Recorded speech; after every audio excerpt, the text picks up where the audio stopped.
DGP పదవి రాకుండా చేసేందుకే తనపై హోంశాఖకు కొందరు ఫిర్యాదులు చేశారని దినేష్ రెడ్డి అన్నారు. అక్రమాస్తుల కేసుపై వివరణ ఇచ్చిన ఆయన పేరులేని ఫిర్యాదును హోంశాఖ పక్కన పెట్టినందున పార్లమెంటు సభ్యుడు ఎంఏ ఖాన్ సంతకం ఫోర్జరీ చేసి తనపై ఆరోపణలు చేశారని చెప్పారు.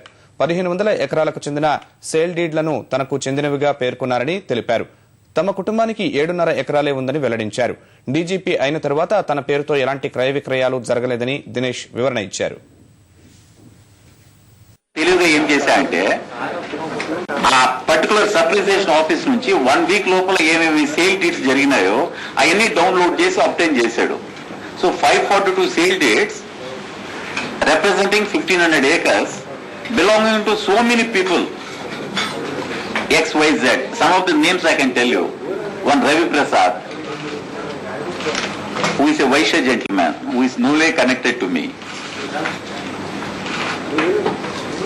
Atla, Mrs. Nalini, she is the wife of S.V. Rao. S.V. Rao is the grandson of former President of India, Dr. Sarvepalli Radhakrishnan.